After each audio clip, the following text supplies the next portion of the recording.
एक बार मुझसे किसी ने पूछा कि आपके शहर झुमरी तलैया में क्या कोई फ्रीडम फाइटर हुआ है। तब मेरी उम्र लगभग 10 साल की रही होगी। मैंने कहा जी, एक नहीं दो हुए हैं। एक श्री विश्वनाथ मोदी और दूसरा डॉक्टर जीपी त्रिपाठी। पूछने वाले को खुद नहीं मालूम था, जो उसी शहर का था, जो जेसिस क्लब का था। उसने अपना माथा पकड़ लिया, बोला यार मुझे तो मालूम ही नहीं है। हमने कहा आपको नहीं मालूम है, it is not my business, ये मेरा प्रॉब्लम नहीं है। इसी तरीके से आपके शहर में एक नहीं कई ऐसे नगीने छिपे रहते हैं जिनकी जानकारी आपको नहीं होती है। भारत के प्रधानमंत्री ने एक अमृतकाल के तहत एक ऐसा टास्क लोगों को दिया है जिसके तहत आप जा कर के पता कीजिए कि फ्रीडम फाइटर्स कहाँ हैं, महान विभूतियाँ किन किन शहरों में, किन किन गाँवों में, किन किन ज़िलों में हैं, और उन सब के बारे में पर्याप्त जानकारी निकाल करके सोसाइटी को एजुकेट किया जाए। अब कुछ लोगों को तो लगेगा कि ये फालतू का काम है, काहे कि वो बेरोजगारी और भ्रष्टाचार और महंगाई पर चर्चा करते हैं। पर नहीं दोस्तों, ऐसा नहीं है। आप अगर अपने फ्रीडम फाइटर्स के बारे में नहीं जानते हैं, या जो आपकी लेगेसी है आप उस लेगेसी से अनजान हैं, तो आप पढ़े लिखे जानवर से ज़्यादा कुछ भी नहीं हैं। आपकी सोसाइटी में क्या घट रहा है इसकी जानकारी तो आपको होती है, लेकिन उस सोसाइटी को क्रिएट करने वाले जो लोग हैं, अगर आप उन लोगों के बारे में आपके पास पर्याप्त जानकारी नहीं है, तो आपका पढ़ा लिखा होना और बेवकूफ़ होना दोनों में हमें कोई विशेष फर्क नज़र नहीं आता। धर्मेंद्र कुमार गोरौल के रहने वाले हैं, टीचर हैं, उत्क्रमित मध्य विद्यालय लोदीपुर के। गोरौल से लोदीपुर की दूरी मेरा ख्याल है 1.5 से 2 किलोमीटर होगी।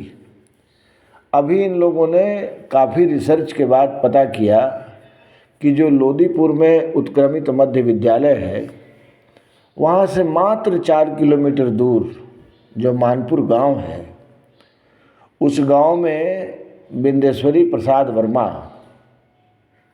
इनका जन्म हुआ था। ये वहीं पर पले बढ़े थे और बाद में राजनीति में आए। बिंदेश्वरी प्रसाद वर्मा को लोग बेनी बाबू के नाम से भी वृंदा बाबू के नाम से भी लोग जानते हैं। अब ये वृंदा बाबू कौन है भाई? तो जो लोग बिहार से बिलोंग करते हैं उनके जीके के लिए, उनके जीएस के लिए मैं बता दूं कि he was the first speaker of Bihar legislative assembly. Bihar विधानसभा के पहले अध्यक्ष के रूप में उनका नाम लिया जाता है। आप इस वीडियो में उस फोटो को भी देखेंगे।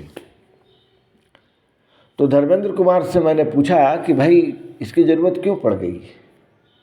तो धर्मेंद्र कुमार ने कहा कि देखिए, हम वर्तमान में तो जी रहे हैं और अपने जीवन को बेहतर करने के लिए जो करना है वो कर ही रहे हैं, लेकिन जो हमारी लेगेसी है, जो इस राज्य के लोगों ने कुर्बानियाँ दी हैं, मेहनत किया है, बिहार को आगे बढ़ाने में अपना जो योगदान दिया है, जिन्होंने स्वतंत्रता संग्राम की लड़ाइयाँ लड़ी हैं, जो जेल में गए हैं, जिन्होंने बिहार को बिहार बनाने में मदद की है, हम उनके बारे में रिसर्च कर रहे हैं और लोगों को बता रहे हैं।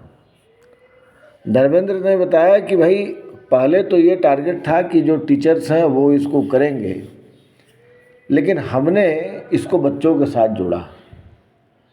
अब बच्चों के साथ जोड़ने का प्रसंग क्या आया कि भाई जो नई पीढ़ी है, यानी कि जो बच्चे हैं, बच्चे अगर अपने विरासत के बारे में जानेंगे, स्वतंत्रता संग्राम सेनानियों के बारे में जानेंगे, तो कम से कम उनको एक गौरव की अनुभूति होगी कि इन लोगों के कारण बिहार जो है आगे बढ़ा। और वैसे भी ये जीके का क्वेश्चन हो सकता है कि बिहार विधानसभा के पहले अध्यक्ष कौन थे? आपका जवाब क्या होगा? तो अगर आप जानते हैं तो आप बोलेंगे वृंदा बाबू, और जब आप बिंदा बाबू का नाम लेते हैं तो एक सामान्य सी क्यूरियोसिटी होती है कि हु वाज दिस जेंटलमैन, कौन थे ये सज्जन। तो उनके घर पर जाना, लोगों से बात करना, चीज़ों को समझना, किन परिस्थितियों में वो रहे, पढ़ाई का उनका तौर तरीका क्या था, कितने अभाव में थे, कितने संपन्न थे, पॉलिटिक्स में कैसे आए, इन सारी चीज़ों की जानकारी आपको तभी मिलेगी जब आप जड़ में जाएंगे, जब आप मूल में जाएंगे। तो धर्मेंद्र कुमार को इसलिए मैं बधाई देना चाहता हूँ कि वो नई पीढ़ी को पुरानी पीढ़ी से आत्म साक्षात्कार करवा रहे हैं। बेशक ये सरकारी योजना है, लेकिन इसको जॉब का पार्ट न मानते हुए इस तरीके से धर्मेंद्र कुमार ने देखा कि अगर पुरानी पीढ़ी की जानकारी नई पीढ़ी को दी जाएगी तो नई पीढ़ी भी इसको उत्तरोत्तर आगे बढ़ाती जाएगी। इस लिहाज से देखें तो धर्मेंद्र कुमार और उनके विद्यालय के अन्य तमाम लोगों ने जो इसमें एफर्ट किया है वो वास्तव में सैल्यूट के लायक है। एक लाइक धर्मेंद्र कुमार के नाम तो बनता ही है।